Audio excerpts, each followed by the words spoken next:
बीडमध्ये शरद पवार यांची मोठी खेळी। अजित पवारांच्या राष्ट्रवादीतील बजरंग सोनवणे आज शरद पवार गटामध्ये प्रवेश करत आहेत। थोड्याच वेळामध्ये बजरंग सोनवणे पक्षप्रवेश करतील, तर ज्योती मेटे 22 तारखेला शरद पवार गटामध्ये प्रवेश करणार आहेत। तांत्रिक कारणामुळे ज्योती मेटेंचा पक्षप्रवेश लांबणीवर गेलाय।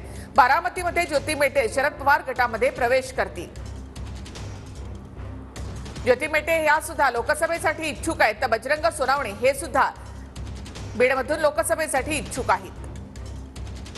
मला बीड लोकसभाचा उमेदवार होण्याच्या संदर्भात कुठलीही चर्चा मी केलेली नाही किंवा मी कुठली उमेदवारी मागितलेली नाहीये। मी कुठली काहीही मागितलं बिनशर्त मला आदरणीय शरदचंद्रजी पवार साहेबाबरोबर काम करायचं।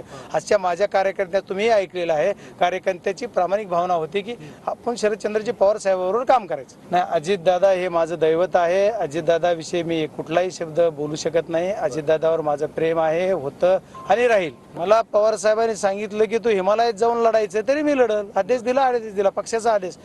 पवार साहेबांचा आदेश मला शिरसावंत असेल। बजरंग सोनवणे शरद पवार गटामध्ये प्रवेश करणार आहेत, तर बजरंग सोनवणे कोण आहेत ते आपण पाहूया। बजरंग सोनवणे हे बीड जिल्ह्यामधील केज मधले आहेत। बीड जिल्हा परिषदेचे ते माजी उपाध्यक्ष होते। 2019 मध्ये प्रीतम मुंडे यांच्या विरोधात त्यांनी लोकसभेची निवडणूक लढवली होती। 2024 ला लोकसभा किंवा विधानसभा निवडणूक लढवण्यासाठी ते इच्छुक आहेत। लोकसभा उमेदवारी न मिळाल्यास विधानसभा निश्चित असं त्यांचं म्हणणं आहे। 2024 ला विधानसभेला माजलगाव मधून तिकीट मिळण्याची शक्यता आहे।